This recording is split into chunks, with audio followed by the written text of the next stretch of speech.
All right, good evening, everyone, and welcome to Special Education Legal Fund's February webinar, Exploring Residential Special Education Schools. My name is Christine Lai, and I am the Executive Director and co-founder of Special Education Legal Fund. I'm so pleased to welcome all of our panelists and guests for tonight's discussion. We are pleased to announce our sponsors for the 2021 webinar series: Winston Preparatory School, Chapel Haven Schleifer Center, and American School for the Deaf. Winston Preparatory School is an innovative private day school for students through 12th grade with learning differences such as dyslexia, nonverbal learning disabilities, and executive functioning difficulties. With schools in New York City, Connecticut, New Jersey, Long Island, Marin County, California, as well as transitions in New York City and Winston Online, our unique model of education for the individual provides intense skill remediation while encouraging students to build independence, resilience, responsibility, and self-advocacy. Founded in 1817, the American School for the Deaf, or ASD, was the first permanent school for the deaf in the United States. American School for the Deaf provides a culturally, linguistically, and sensory accessible environment ideal for deaf, hard of hearing, and hearing students with diverse communication needs. Chapel Haven Schleifer Center is a nationally accredited transitional living program and approved private special education school with a mission of empowering adults 18 and older with developmental and social disabilities to live independently and self-determined lives. Thank you to all of our sponsors. Just a little bit about Special Education Legal Fund for those of you who don't know us. Special Education Legal Fund, or SELF, was founded in 2018 to provide grants for families in need with children in the special education system. Since our founding almost 3 years ago, we have provided over $320,000 in grants for legal support from qualified special education attorneys to approximately 80 families in 30 school districts across Connecticut and Westchester County. For more information about grants or to begin the application process, please send me an email. It's listed right there. Families are eligible for our grants program if they have an adjusted gross income of below 300% of the federal minimum poverty line, a current IEP, and live in Connecticut or Westchester.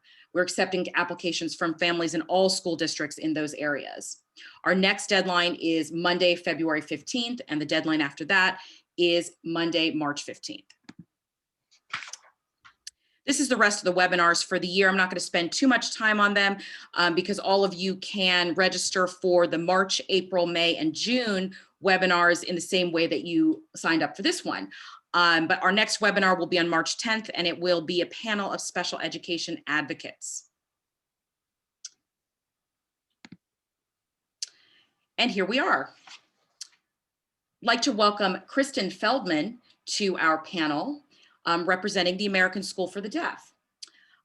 Kristen is a longtime member of the American School for the Deaf's community. She holds a bachelor's in science degree from Gallaudet University and a master's from Bay Path University in clinical mental health counseling. Kristen began her career at ASD as a teacher's aide in 2005 before moving on to become a residential counselor. She became a crisis intervention specialist, supervising staff and students in their PACES program. She is currently the Director of Student Life, where she oversees the management of all residential services for both the core and PACES programs. She also manages transportation and athletics and is a proud member of the Deaf Olympics basketball team, where she's won several gold medals. Welcome, Kristen.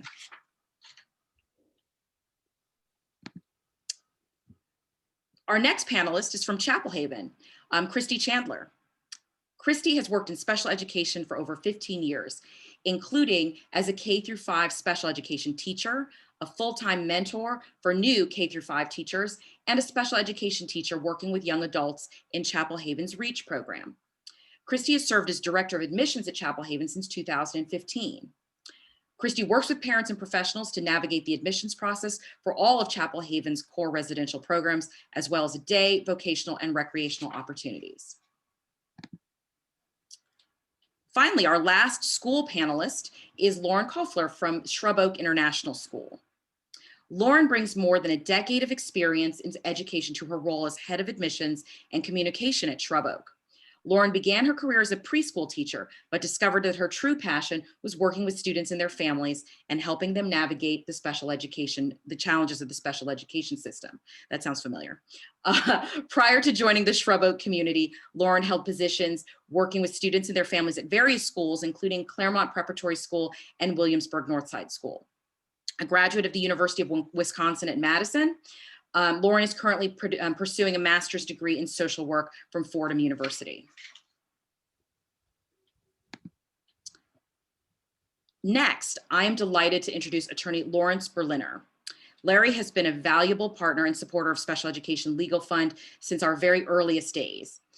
We have been very blessed to forge a truly collaborative relationship over the past 3 years, and Larry is a compassionate and thoughtful voice for parents in the special education process.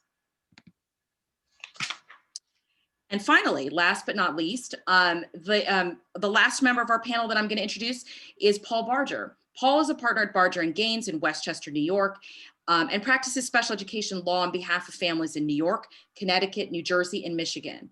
Paul has particularly extensive experience in residential school education placements and speaks nationally on this topic on a regular basis, or at least when we were able to speak nationally on a regular basis. We are very pleased to have Paul on this panel. I have to do this because, it's 2021. Here's our disclaimer for the evening. This webinar panel is presented for informational purposes only.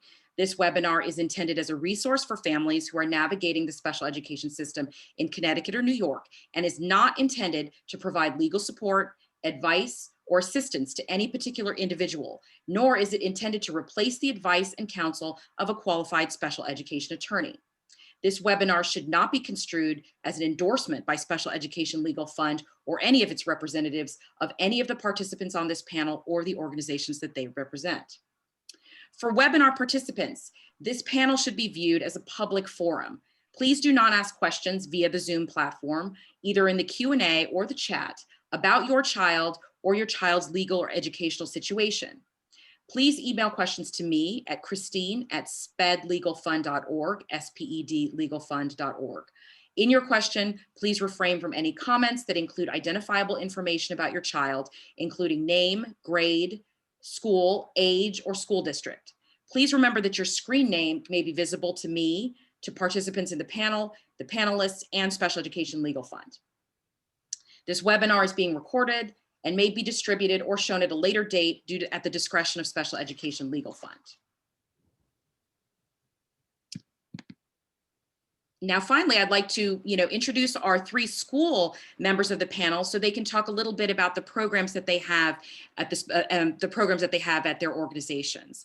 So first up is American School for the Deaf. Kristen, would you like to start? Let me know when you want to switch the screen. Sure. Hello, everyone. Yeah, and I'm Kristen Feldman. Thank you so much for introducing me. I'm so excited to be part of the panel this evening. Truly is an honor. And American School for the Deaf, as you had said, was established in 1817, the first deaf school in America. It was the first special ed school in the Eastern Hemisphere. We have a program, 2 programs, CORE and PACES. One focus on students who have emotional challenges in the classroom. That's our PACES program. And from there, we expanded to our autistic nonverbal program as well. We have a residential program for both the CORE and the PACES students. We're always meeting the individual students' needs. We provide activities after school, athletics, and services. The goal is always to meet the child's individual needs. I cannot tell you again how excited I am to be here this evening. Oh, whoops, I forgot to switch screens. Sorry, this is the second slide. I'm so sorry about that. All right, next up is Chapel Haven. Christy, would you like to begin? I will, thank you. So we are also delighted to be here today. So Chapel Haven has been nestled in New Haven since 1976, and our most recent Westville location there, but since 1972 originally, we started down on Chapel Street in New Haven, which was how our adults came to name us Chapel Haven. And we're probably pretty well known for our residential programs. I think what a lot of families don't realize about Chapel Haven is the breadth of options that are available there. We have day and a la carte and vocational and recreation.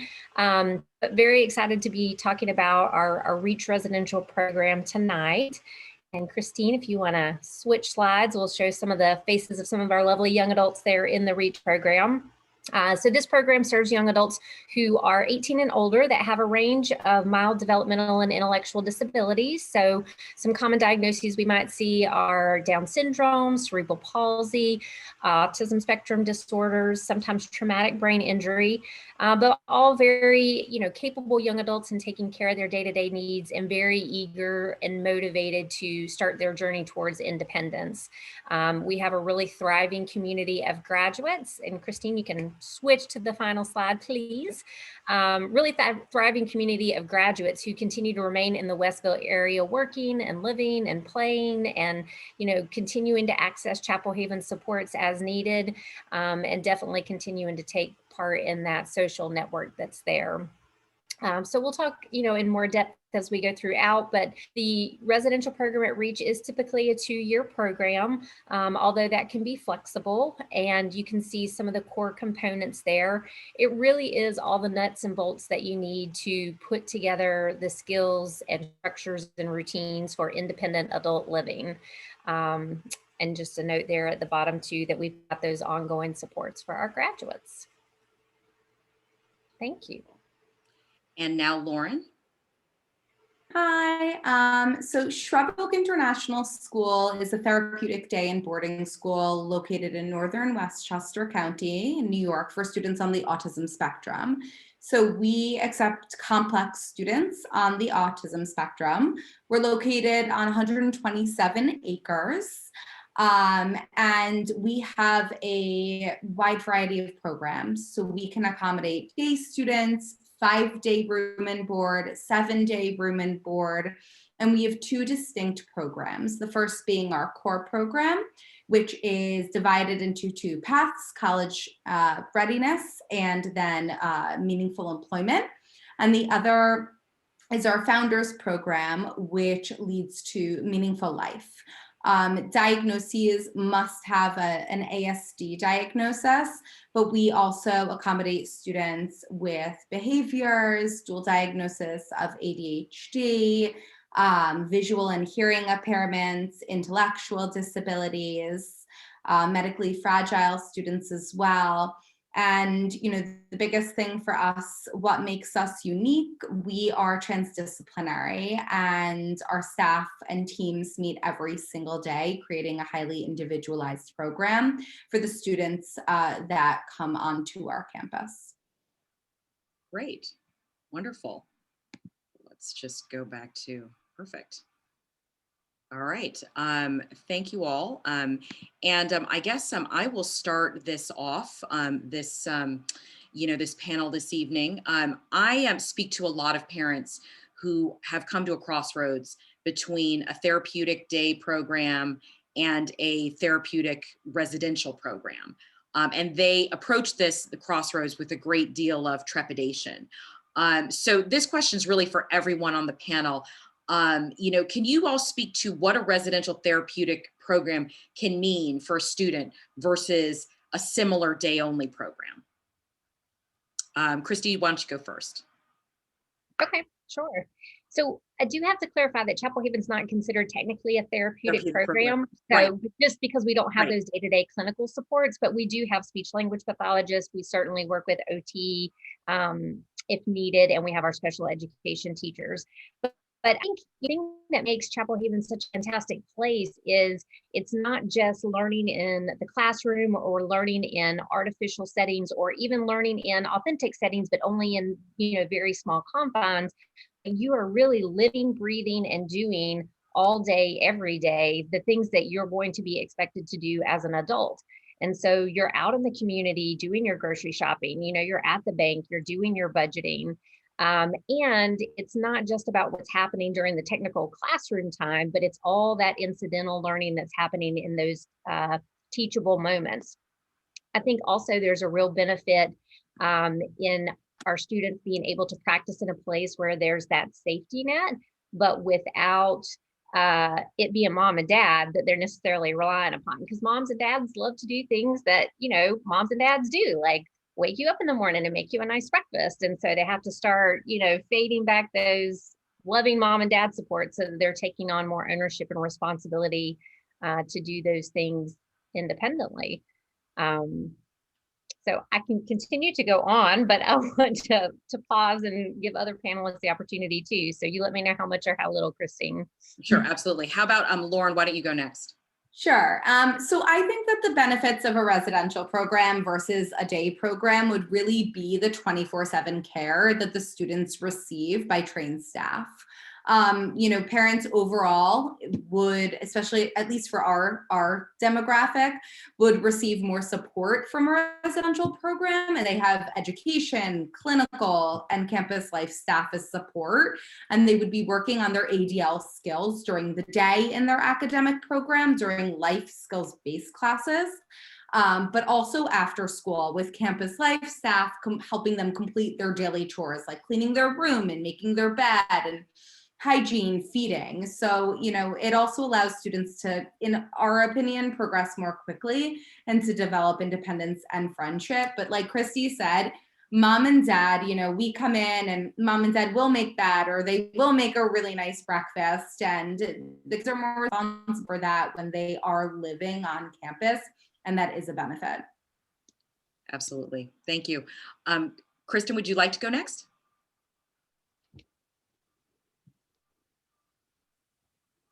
The benefits of therapeutic programs is, well, we have a 24-hour care that we provide. They teach these children how to live independently. So that when they graduate, some we know will transition into a group home, or we teach the ADLs to them. Community-based, we bring them out into the community and teach them how to use the transportation system. Not only that, we have a variety of activities, teaching them how to make sure that they are socializing, that they're able to access the language that they need. So we're seeing that really benefits our students from them being together and socializing with each other to understand language needs, etc. Wonderful. Larry, would you like to speak about this, you know, about this kind of crossroads? Certainly. First of all, thank you for having me and being part of this panel this evening. I come from a perspective as an attorney representing parents who are at this crossroads. And there's no one answer to the question, but it depends on the age of the child. Some parents are very concerned about sending, say, a middle school child off, you know, to a residential program, a school. Older students, maybe there's trepidation, but less so. It's a process of letting go. And you heard examples of developing independence, you know, instead of having mom make breakfast, you make your own breakfast, for example. And what ends up happening is parents come to a crossroads. It could be problems at home, could be problems at school, combination of both environments that lead the parents to a conclusion that some kind of residential setting, often a therapeutic setting, is what is necessary if we're going to break a cycle of behavior, or if we're going to promote independence rather than maintaining dependence.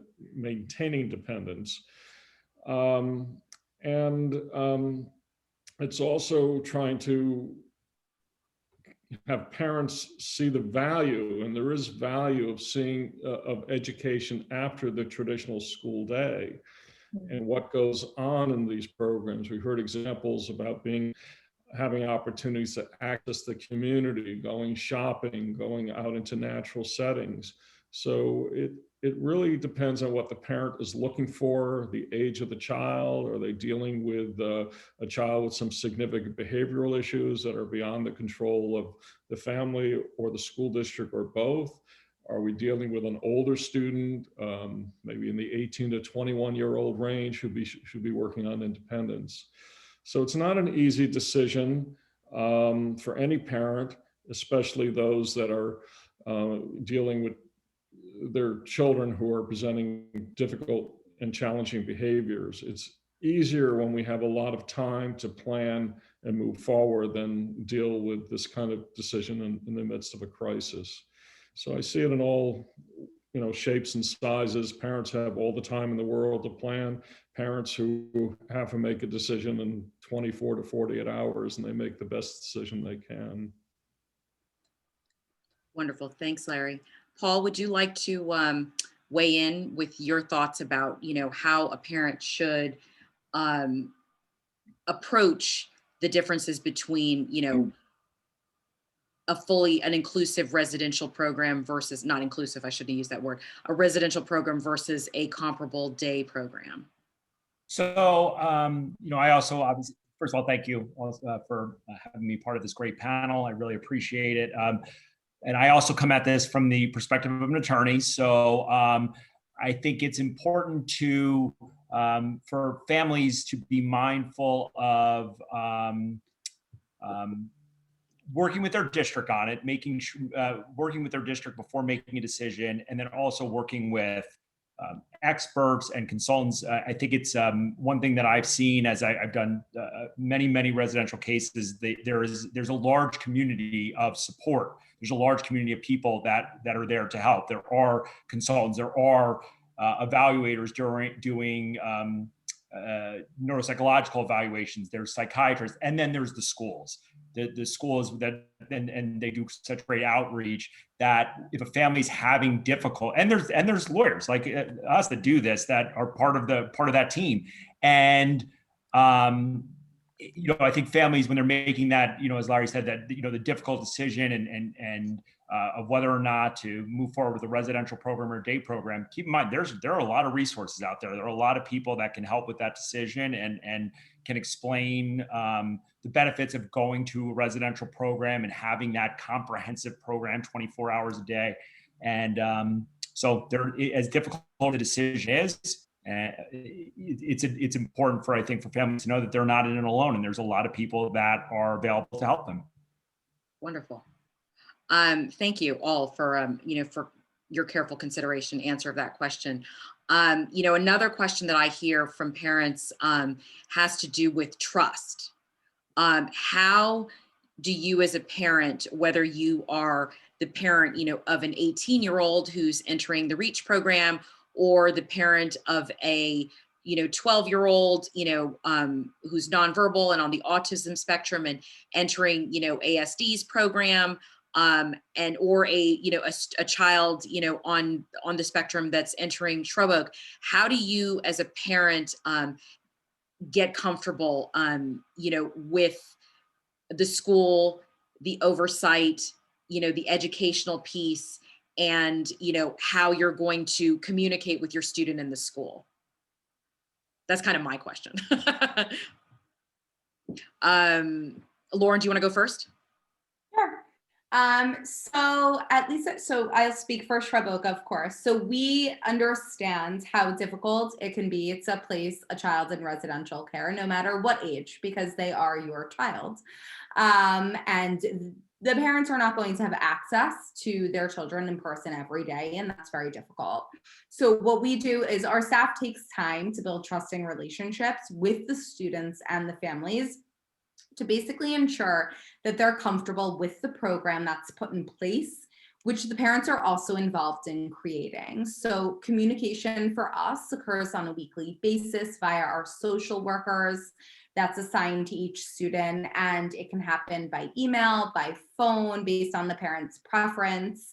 And when safe, obviously without COVID, we really enjoy having in-person meetings. We're an open door. So, on top of quarterly progress reports and things like that, I think that we view ourselves as an extension of the family, and it really is one big group effort, which our families really respect and appreciate. What's your like level of communication with the parents? Do you have sort of like a formalized communication? Yeah, You know, we do. So it's typically every Friday, and parents can choose either email or phone. We do have families that we communicate with daily, and we have families that we communicate with multiple times a day. And if anyone on my team is listening to this webinar, they might look at me and be like, we can't do that for every child, but we do our best to make parents comfortable, especially at the beginning, because we know it's really hard. And then we sort of try and taper a little bit, because we want to make sure our teachers are with your child as opposed to on the phone with you every day as well. wonderful. Kristen, would you like to take that question next? Very similar to what Lauren said. American School for the Deaf is quite similar. The students arrive, and it's very normal for the parents to feel anxiety because they're not sure what the program looks like and they envision certain things, and they question themselves if they make the right decision. So we provide support to these parents. We have a clinical team, we have a dean of students, and we encourage the students to call their parents, continue to maintain that contact with the parents until the parents start to feel comfortable. Of course, before COVID, as everyone, the parents were welcome to come and visit campus at any time and do a check-in with their child. Again, and I'm always encouraging the parents to go ahead to have their child bring things, you know, to their room, so they can feel like they are a home away from home, things that they make it feel like their home, things that they prefer, whether if it's the younger child, they'll bring a toy, or the older children, something that they find. We review their treatment every 12 weeks. We meet and do the review, and we check in on their progress, and we make sure that these children are monitored and the parents know, and we want them to be reassured that what they have done is made the right decision. Wonderful. Christy, you want to take that away? Yeah, so we work really hard on the front end to help our families feel as informed as possible as they're even in the beginning stages of that admissions process. So, you know, we encourage them to ask questions about our accreditation and to ask questions about, you know, our policies around COVID. That's been a big one this year. And then we have multiple touch points as they're going through that admissions process, so that we're gradually easing everybody in and helping everybody build that trust and that comfort level.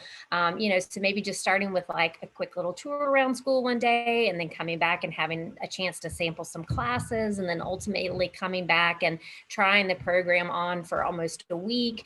And so throughout that time, you know, we're gathering data and sharing that feedback with the families so that they're getting a sense that like, yeah, we're really getting to know your student. You know, we're not going to have them come here if we don't think that we can serve them well and that they wouldn't be a good fit in our community. And I think that often, you know, builds a lot of trust with the families before they're even enrolled. You know, by the time I hand them that week visit report where I've kind of laid out all the strengths and the needs that we've seen throughout the week and our, you know, considerations and recommendations, they're usually like, oh, wow, yeah, you got it, you know.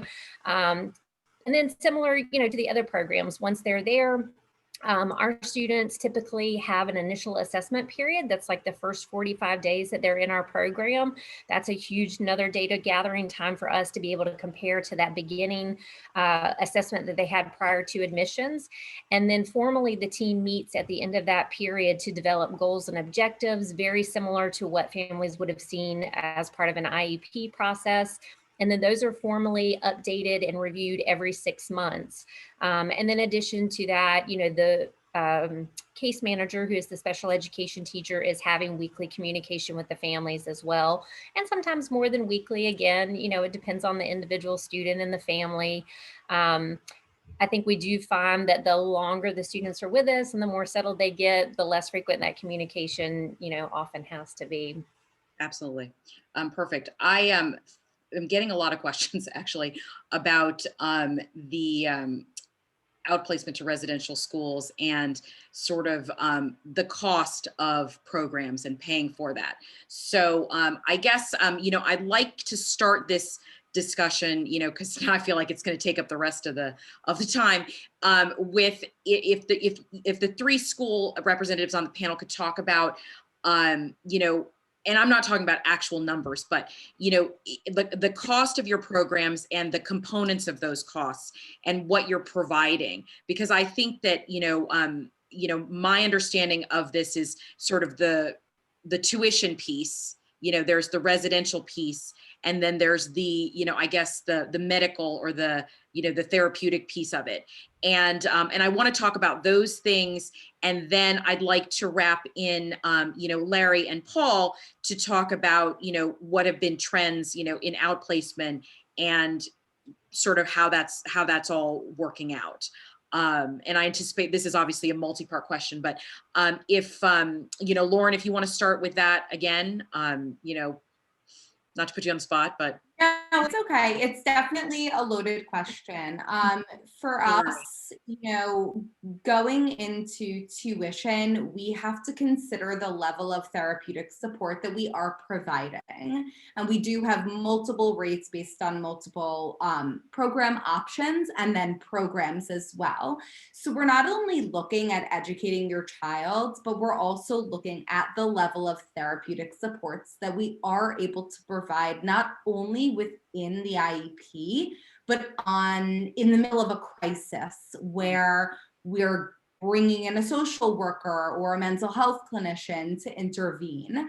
And we know that children are changing because they should be changing, maybe every day.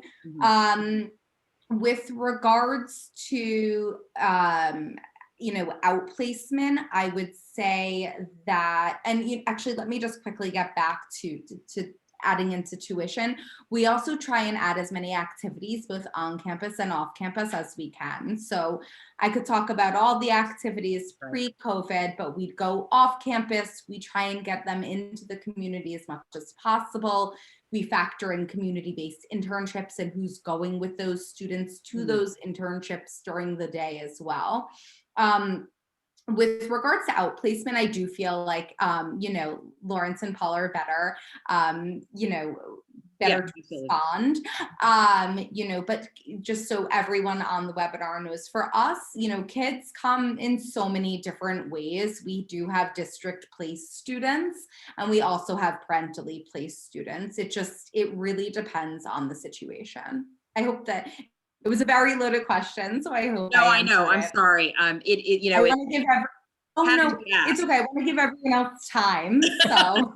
It has to be asked. So I guess, to sort of not summarize what you were saying, but what you're saying is that, the pieces of the tuition obviously are going to differ, in terms of the individual student, as the plan is going to differ, and it's going to differ largely based on, what level of care you're providing.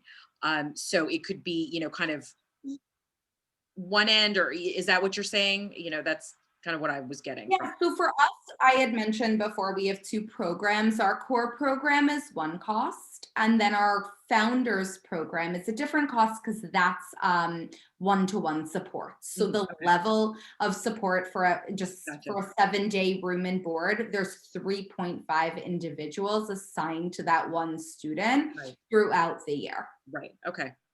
That's helpful. Kristen, would you like to take this question next?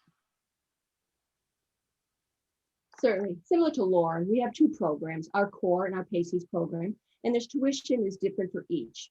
Well, of course, when you're looking at core program, there's much less support, whereas PACES, some require 24-hour care one-on-one, some are 5 days, some are 7 days. So again, depends on the individual need of each student, depending what their IEP is requesting.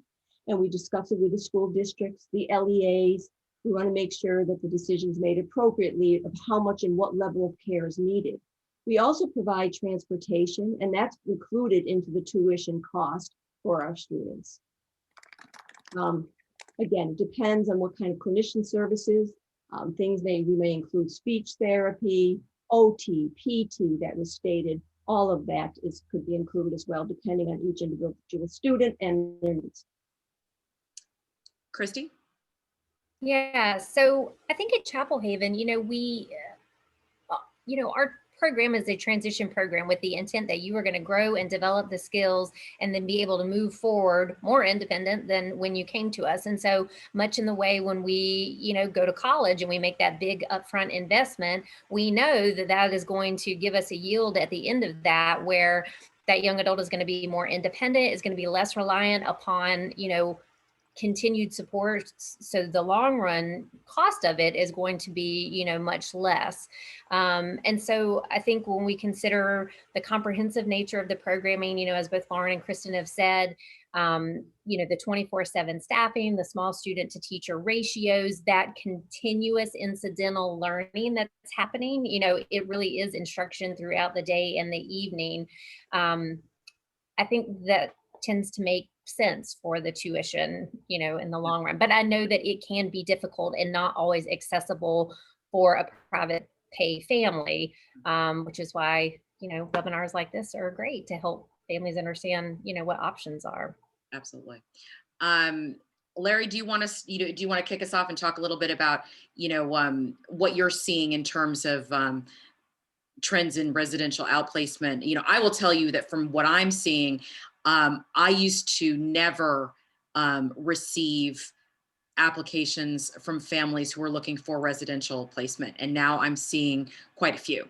This is relative to 3 years ago. And, I don't know if there's anything to read from that, but, I'm seeing a lot more students that need, a real supportive, 24-hour type of, system. So, tell me kind of what what you've been seeing in this area. And also, I'd love it if you and Paul could kind of, pull at the thread of, this residential versus, educational portion versus, medical therapeutic portion, and then just talk a little bit about what your experience has been with, what districts are willing to do and not do. Well, first of all, I practice only in Connecticut, and the rules in New York are different than here in Connecticut. As far as the what you just touched upon, you're seeing a lot more at Self. Well, what's happening? We're dealing with anxiety like on steroids, like we've never seen before. Parents are anxious, their children are anxious, the schools are anxious, and there's a lot of finger pointing without much, solutions. So what's happening is parents are stressed out, their children are stressed out, and they're seeing the grass greener at a therapeutic or just a residential program, because there's no one model. Some have social workers, some have psychiatrists, some have psychologists, some have very strong academics, some are more heavily invested in the therapy. So the trend I'm seeing is the schools are more resistant than ever, in Connecticut at least, because they don't see the educational benefit after the end of the traditional school day. So if they come to the conclusion, the school district come to the conclusion that the student needs an out-of-district placement, typically they're looking at a day program. And that's where the parents, their consultants, psychiatrists, psychologists, who's ever involved in the treating capacity, whoever is evaluating the student, needs to be detailed in explaining the hows and why that a student needs a therapeutic, any residential placement, therapeutic or any other kind of residential placement. As Christy pointed out, Chapel Haven is a residential program, but they're not, quote, therapeutic. So I'm not painting with a broad brush. I'm just saying any residential program. The school districts are risk averse to the residential, the room and board piece. I'm involved with a settlement right now, and the school district wants the parents to aggressively apply for health insurance to offset the costs of a therapeutic residential program. And the health insurance companies will not pay for anything that's considered educational. If it's medical, they will consider paying for it.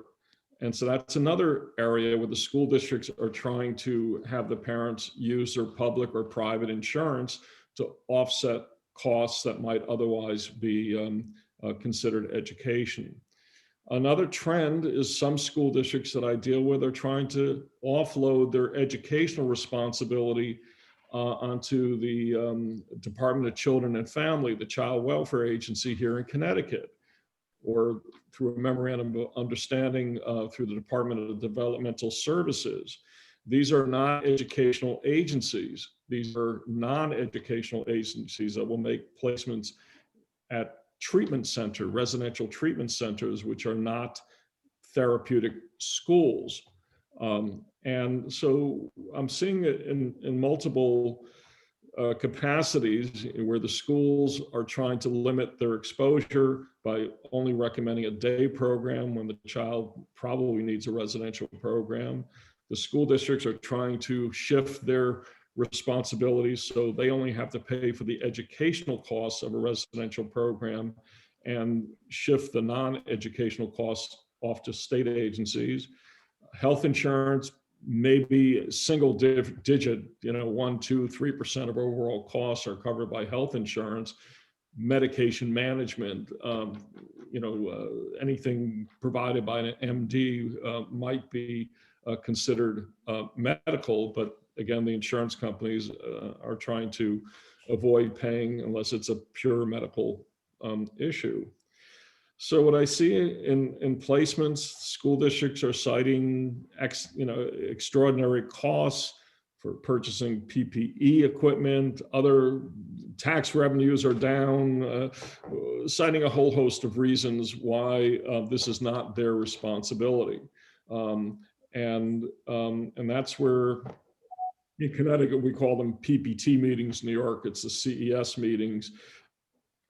It's very important to try to build the case for a residential placement at the PPT meeting here in Connecticut. Parents supported by psychiatrists, psychologists, therapists, in some cases just reading back the school records back to the school members of the PPT meeting to show them your own data does not support what's called meaningful educational progress. This all starts with a concept called free appropriate public education. And when we're talking about an out-of-district placement, usually parents have to establish a denial of a free appropriate public education. There's no meaningful progress. Worse, there's regression going on. And the problems are not only at home, because especially today when children are spending a lot of time online with hybrid programs or online learning full time, or like today, schools are open yesterday, they're closed today. Children usually need some kind of stability and predictability. And that's also not happening. It hasn't been happening since the declaration of the COVID-19 health emergency last March. So there's no one trend. I see a lot of different trends. I see the trend is schools are risk averse to residential placements or that portion.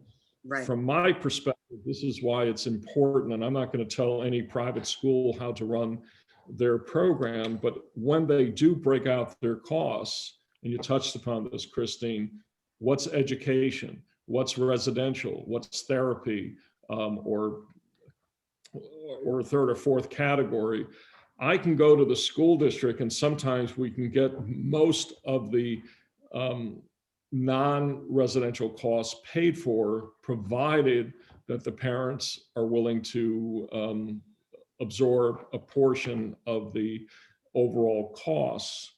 And one of the things I wrote down when you were speaking about the costs, I wrote down sticker shock.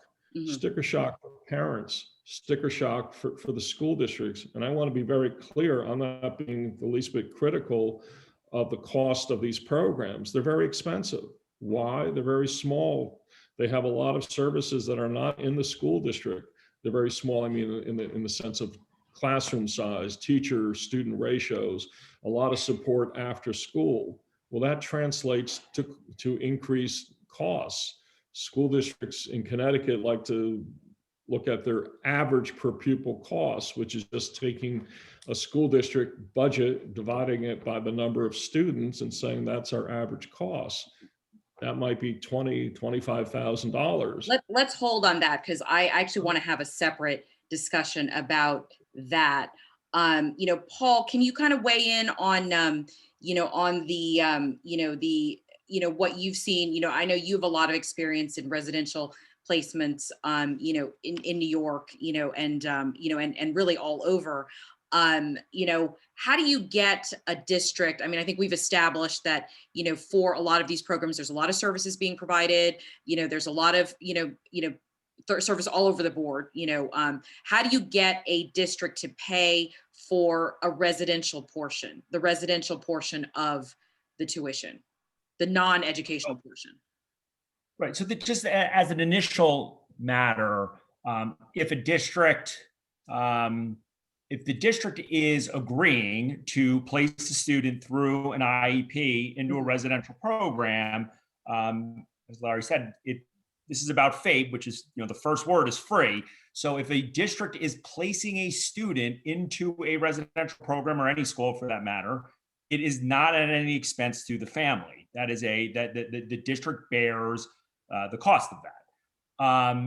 The issue that comes up more often is the unilateral placement case. The district is either saying that they can meet the student's needs in the district, or they're saying they can meet the student's needs out of district, presumably in a day program. And so I mean, most settlement agreements, if the parents then unilaterally place into a residential program, most settlement agreements are some sort of cost sharing. And I would concur with everybody on the panel that those are often based upon that three-prong breakdown. It is, you know, you have the academic piece, you have the therapeutic or medical or clinical piece, and you have the room and board, the residential piece. And there's no doubt that districts will, if they have recommended a day program, that when it comes to negotiations, they'll often start the conversation with, well, the room and board part, that is your responsibility. So what we do, what we argue is that, and this is often the case in residential programs, especially the therapeutic ones, is that the therapeutic piece is built in as part of the room and board, as part of the residential. There are therapeutic components to that aspect of the program. So while that breakout exists, and it often does exist for insurance purposes, we tried to argue that we do argue, hopefully successfully, that the therapeutic piece, which is it has to be a necessity for the student, is built in throughout the day and at night and on the weekend, and so that you can't break the separate it. You can't separate it. Exactly. No, I definitely have families where they are like, you know, it's all well and good for my child to have an educational component that ends at 4, but what am I supposed to do about the 6 hours from 4 to 10 when he's not in school and he's banging his head on the wall? Like, I can't do that, therapeutic day program or no, that's just not something that the parent can do. So I think that what you're saying is super helpful in trying to frame like how you talk about the, like, it's not just room and board, it's not like, we're talking about, time at a hotel, it's part and parcel of the therapy that's of the, the remediation that's happening basically. I think one of the things that's really important is, and one of the things that we feel very comfortable arguing and raising at CSE meetings, PPT meetings, or if we're in a hearing, is that it's not just that it's 24/7 support, it's that you have all of these different people, all these components working together.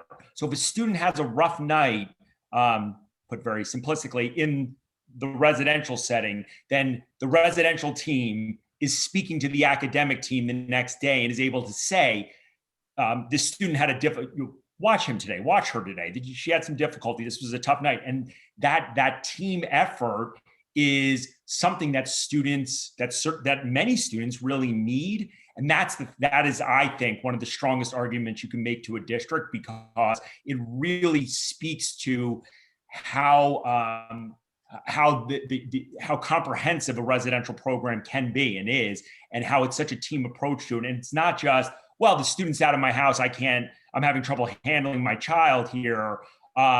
It's my child needs to be in that program so that full team can work with my child and provide therapy and provide the academic education during the day, which Absolutely. Otherwise they wouldn't be able to.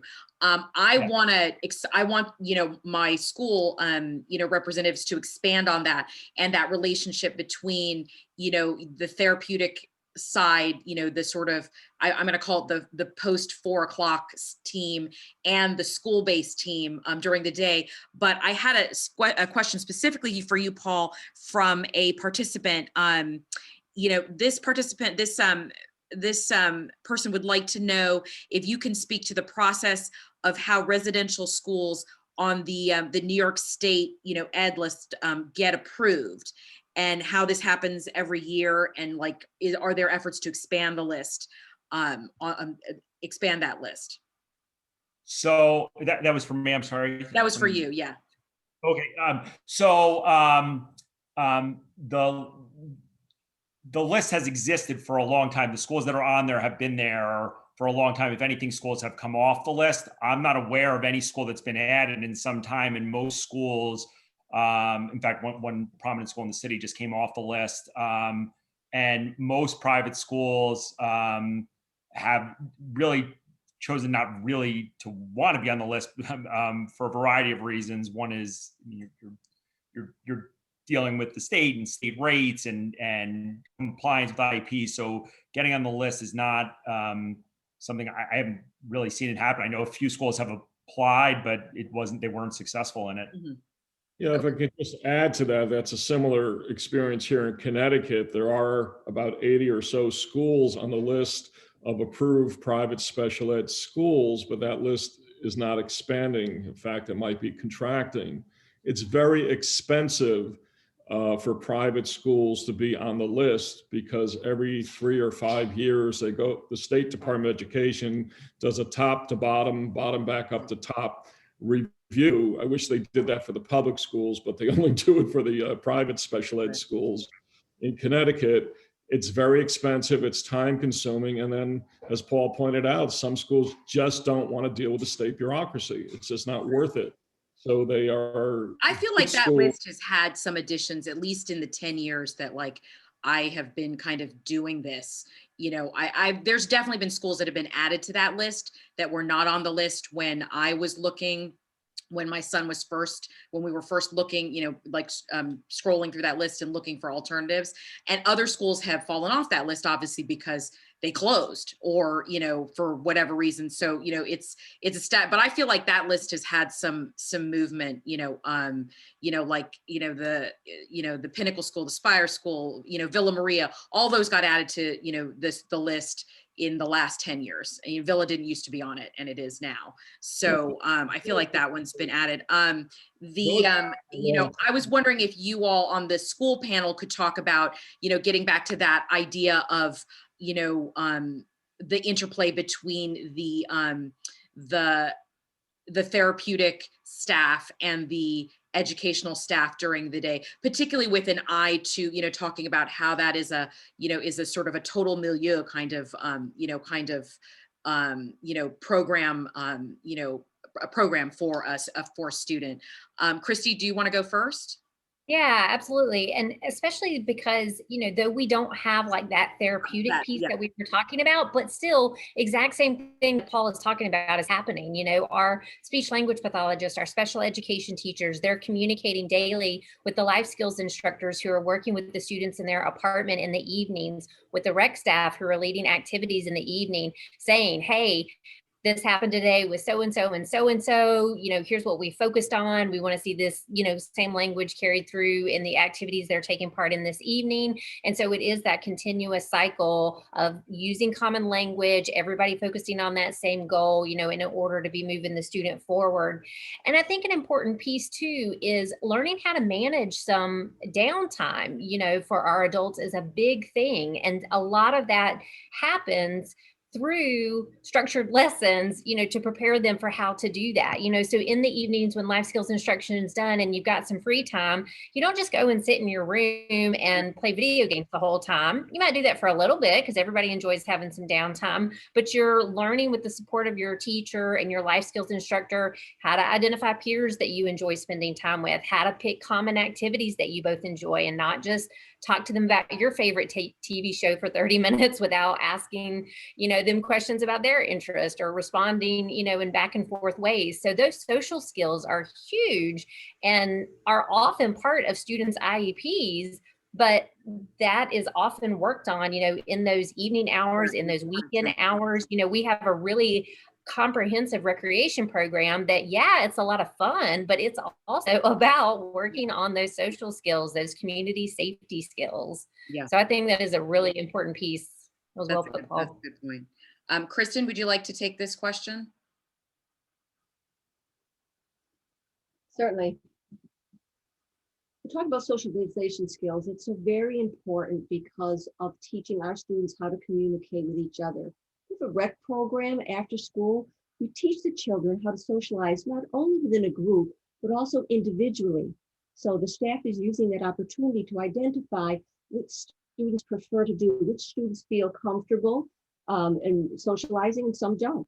And then on the weekend, it's very important to identify what they do in the downtime. Sometimes we have to look, the staff have to decide what are the trigger points for our students. We feel that that's very important regarding their social skills. Our staff and administrative level collaborate together all the time to making sure that each shift knows what's going on, because the goal, again, always is to make sure that our students' needs are met, the socialization skills are met. We want to see them be successful. Perfect. And can you also, Kristen, talk a little bit about how the, the after hours team, as it were, works with the educational team during the day, and how that, those pieces kind of work together to make sure that, the child has access to the full breadth of the education? We want to make sure that all shifts, we have some overlapping of shifts between each time change. So they have Western communication happens. We have a team meeting. We have the 12-week reviews. And we make sure we have a PBIS, a positive behavior intervention support program that we use. We also have Swiss program with data is put in all the time. That's reviewed. We review it together. So each shift knows what has occurred with each child and what the child needs in particular time or during the school day, transferring over into the dorm life afterwards. So I think it's very important that we have that overlap of the staff from first shift to second, et cetera, and even the weekends, to make sure that the communication is shared about the child before the next shift starts and takes over. Perfect. And Lauren, I'd love it if you could talk a little bit about the interplay between, the therapeutic staff and the, and your teachers during the day, and how they work together in, in a seamless way to help the child learn.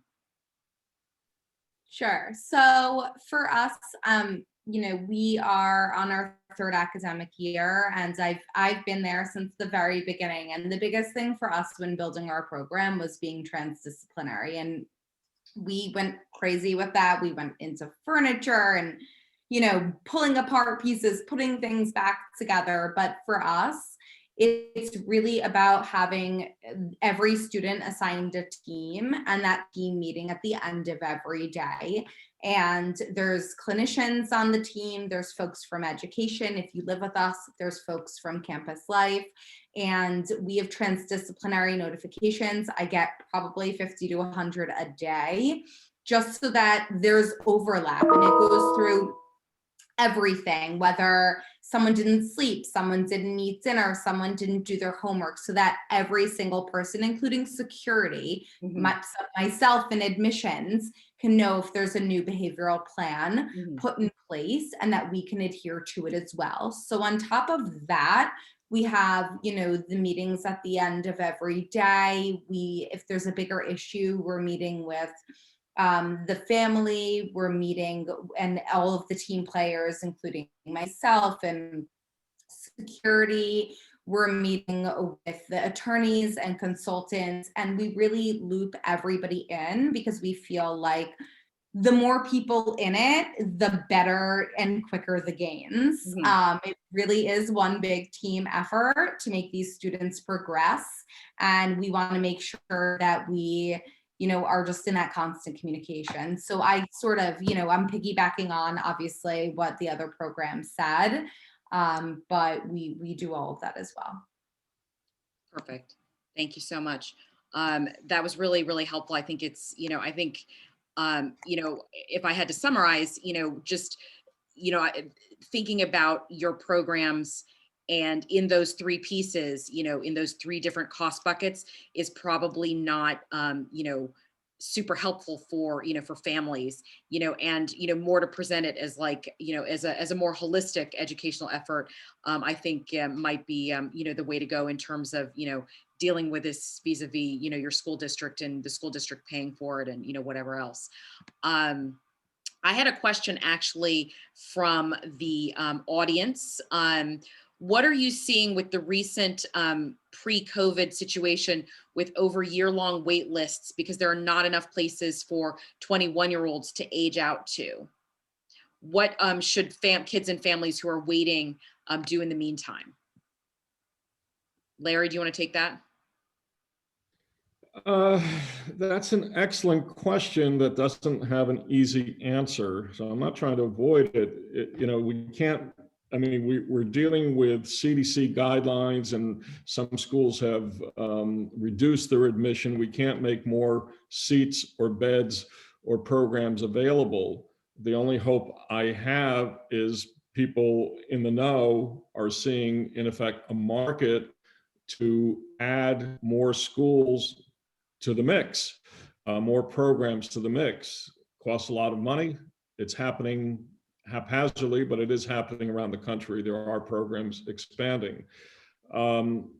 Keep knocking on the door, keep finding out where your son or daughter is on a waiting list, keep, don't give up hope, just keep pursuing. That's all we can do. In Connecticut, right now, we have our General Assembly, that's the state legislature, in session. I've been encouraging all of my clients to contact their elected officials as this state budget is being put together.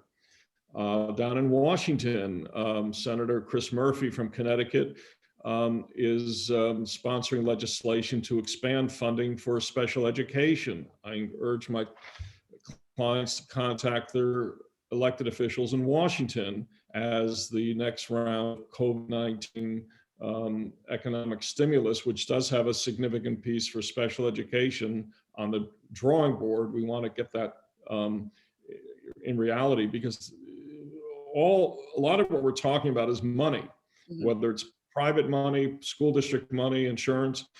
And as the pie is expanding, there's more money to help families that we're talking about with out-of-district placements.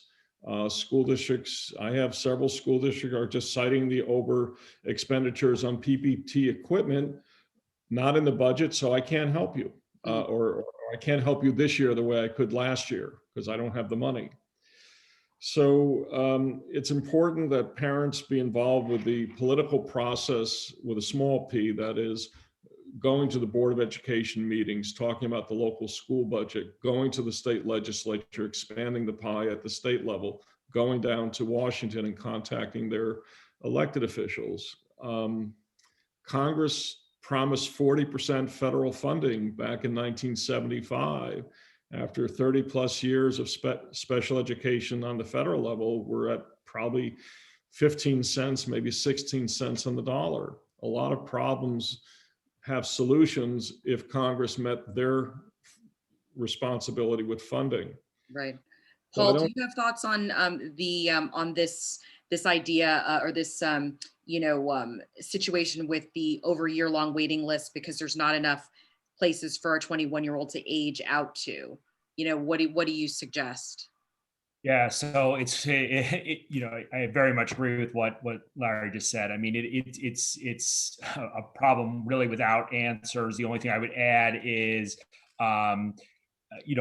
Larry mentioned knocking on the door, checking on the wait list. If there's an urgent situation, if there's an emergent need for residential, then I make sure that you're constantly contacting whoever your point of contact is, whether it's a caseworker or the state, and letting them know if you need to move up, and because there can be emergency placements, there can be urgent placements, and so that would be the one thing. But as far as the list goes, I mean, certainly it's gotten worse over the last, since this all happened over the last 11 months, but there's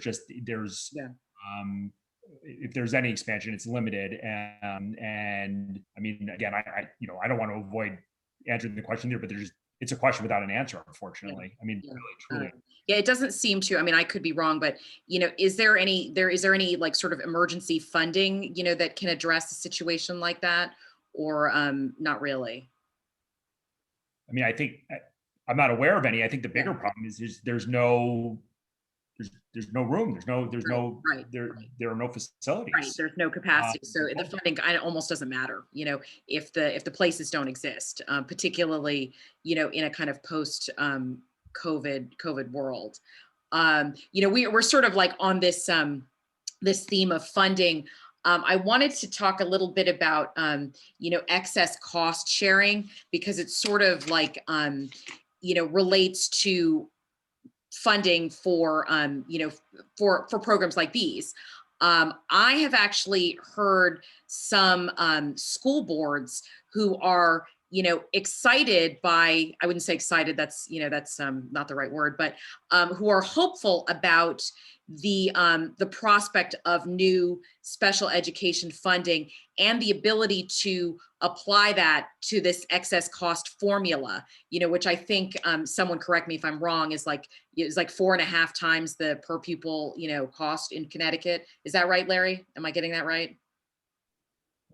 That's what it is on paper. In the old days, the school districts would get 100 cents on the dollar above excess costs. I think it's around 60, 70 cents on the dollar today. The funding formula is being tinkered with based upon available appropriations. That's the statute. So just so that people understand, can you explain what I'm talking about, just so that people understand? If the average per pupil cost is $10,000, the school districts have, and let's say the private school costs $100,000. So the school district pays $100,000 and they apply for excess costs. In my example, anything over $45,000, the school district should get some, if not all of that difference. That's how the funding formula works here in Connecticut. The problem is the parents are not part of that process. It's bilateral between the school district and the State Department of Education. The parents or the child are indirect beneficiaries, but the negotiations are between the school district, the local school district, and the State Department of Education. So that's why growing the pie, growing the pie is important, available. So I think it's interesting because, some of the school districts that I, know are talking about this, it doesn't really, I think, relate to, your typical, your typical day program, because most of them are not at a level where, after 4.5 times they would get anything back, you know what I mean? But it does matter for a residential program that is, on a combined basis, you're talking about, a very large number that, where you would, be able to get a significant recovery for the school district that is, that might make it more feasible for residential placements to happen. I'm just speculating. Paul, what is your, observation on that? So, I mean, I don't know the exact numbers, but the formula is very similar in New York and in New Jersey, for that matter. And I mean, it's diminished over the years what they're actually getting back. It actually makes it complicates settlements sometimes, because one of the big issues is that districts will look at it and they'll say, well, what's it costing us? What would it cost us to place a student out of district? And then the family unilaterally places, and then we're negotiating. Well, you would have cost you this much anyway. So there's one sort of negative about this, which is if the programs are starting to cost the districts less, then they're going to settle for less also on a unilateral placement case. Right. Okay. Is that and I'm sure Larry has the same experience as me. I can never get a straight answer from the board of attorneys. And some of it is because they don't know all the time. But when we say, well, how much would it have cost you to place at this state approved program? And they said, we don't know. Right. Well, $40,000 to settle the case, and it's like, well, it might have cost you $70,000. But I do think that look, I mean, anything that is allows districts to have more money, and that they would be more encouraged than to place. And I agree with you, it would be more about residential than day because of the cost difference. Anything that encourages them to be more open to placing students in a residential program and not always making this the distinction between I think is a boarding falsely and whatever. yeah. Right. I mean, it just if it becomes something that's more feasible from a budgetary perspective from them, they're getting money. Then I mean, I could actually see why districts would be in favor of this and would be excited for those funds, because I think that they are, because of not just COVID related, but just budget problems in general, have been reluctant to place in residential or out of district program and day programs. Right. This will allow them to do so if that money comes through. I mean, hopefully it will. Wonderful. Well, I think we are running up on the end of our time in this panel. I really wanted to give, actually what I'd like to do is give the three school representatives a chance to to say a few words at the conclusion of this. And then Larry and Paul, you can kind of weigh in on what your thoughts are on on residential placement, residential schools after they've all gone. Christy, would you like to say a few words to summarize? Sure. Just in terms of like, why do residential? Yeah, exactly. Do it. It's great. No. Yeah. I mean, things that you could never learn in your parents' house.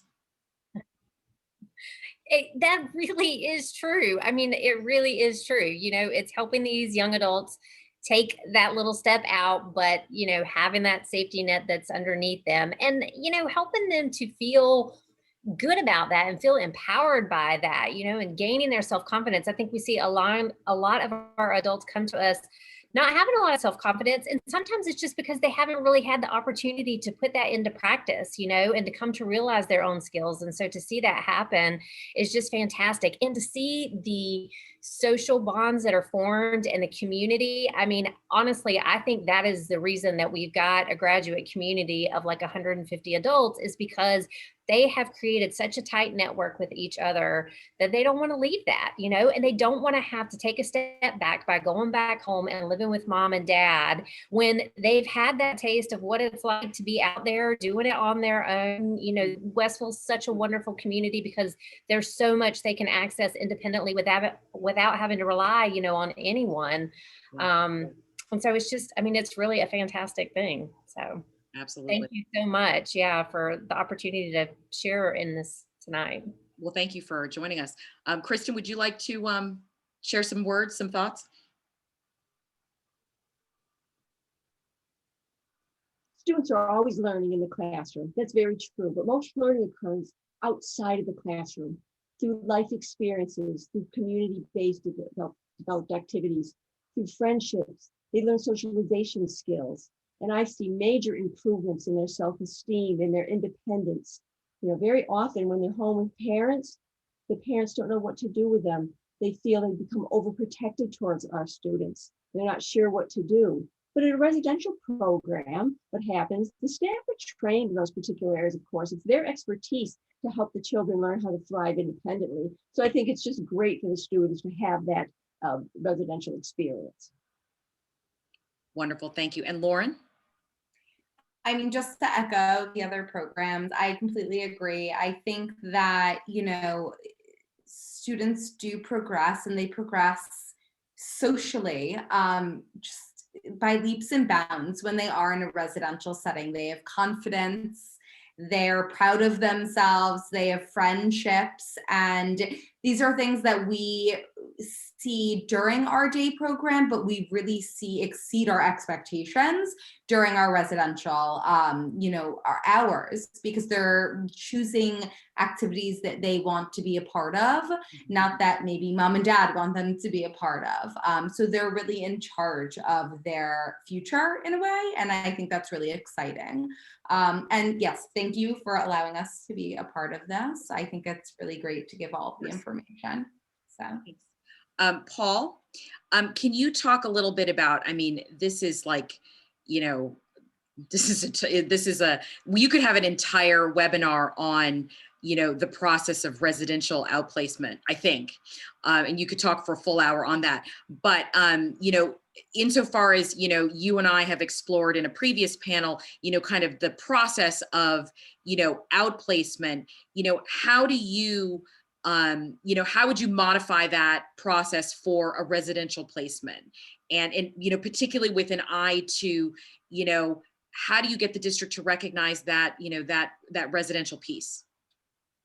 So it could be an hour-long discussion at least, but it's what's really important to do is if a family is starting to think about a residential program, if there are if part of the student's team is starting, saying the private team is thinking about residential, you need to start having that discussion early before you've made the decision, and you need to document that. You need to make sure that districts don't like it when it's a sudden move, when there's a sudden notice of unilateral placement letter, especially when we're talking about a residential program. So you have to build the case. And how do you do that, right? So you need to speak, you need to document everything that's going on, but then also you need to get that expert support. So especially if you're talking about a therapeutic program, the student's therapist, the psychiatrist, and then ultimately a neuropsychological evaluation is key. And there are great options in Connecticut and Westchester, obviously. And I think the most important thing I can say is that no matter what stage of the process you're at, it's very important for the families to not say that they're looking for what's best for their child or what's better for their child, or they're looking to maximize the child's potential. Don't use maximize. Don't anything like that. It's not best. And this is key in unilateral placement cases, but it's especially important in residential. It's that the child needs or requires residential. The child needs that team approach. That child needs the 24/7 support in order to either access education or to make meaningful progress. Right. And so from a very early stage in the process, when you're starting to think about it, you need to start using those types of terms, and you need to get experts involved as quickly as possible. Perfect. Thank you. Larry, any final thoughts on that? Advice, I could not have said it better. Just to expand on what Paul said, is parents need to know their rights. And it's not only the procedural safeguards, which in Connecticut often don't explain to parents that they have to give notice, written notice of their intent to make unilateral placement. It's not in there. So talking to a lawyer, 10 days. Experts in the field, talking to, coming to seminars and webinars like this one, where you can learn from people who do this every single day, so you as parents can do this every single day, is important. We are in what's called the Second Circuit Court of Appeals that covers New York, Connecticut, and Vermont. We have some excellent case law, judge-made decisions covering residential placements and when a school district is or is not responsible for the entire costs. So understanding what's educational, what's non-educational is important. So it comes back to that free appropriate public education and a denial of a free appropriate public education, lining up experts. And I also add the parents to that list of experts. They know their child best. They see their child in multiple settings, not just school or some other setting. Getting reports, evaluation, whether it's psychiatric, neuropsychological, whatever is going to support you as the parent's decision to pursue an out-of-district placement, and making that case at a PPT meeting, a CSE meeting in New York, and ultimately being prepared to act on your request if it's denied. Hopefully the CES or the CSC, I'm sorry, CES is a school, I'm sorry, CSE in New York, and the PPT will see the benefit of an out-of-district residential placement. But if not, parents have to line up their experts and be prepared to pursue that request. And as Paul pointed out, there are settlement agreements where there's a sharing of costs. That's one way. Going to a due process hearing is another way. The best way, obviously, is to have a PPT make that placement decision, but that doesn't happen too often. And the most important thing I can say is parents need to know their rights and know how to access those rights. And that's through webinars like tonight, going on the internet, seeing what's out there, reading your procedural safeguards, talking to advocates and attorneys and other experts in the field. There's a lot of misinformation out there. There's a lot of non-information out there, and parents often find out after the fact. I mean, I had a client a couple of years ago say, where in the procedural safeguards was I supposed to provide written notice to the school district? I said, it's not there. How am I supposed to know? I said, now you know, you spoke to me, and I will take care of that for you, but prospectively as opposed to relatively. So. Thank you guys so much for joining us for this webinar. Thank you to all of our panel participants. This webinar was recorded. It will be available on our Facebook page and on our Vimeo page, and I will send that around to anyone who missed a portion of this presentation, and also to anyone who participated in the panel and would like to see the recording as well. That'll be available not tomorrow, but someday later this week. Thank you all for joining us, and have a great evening. Good night. Thank you.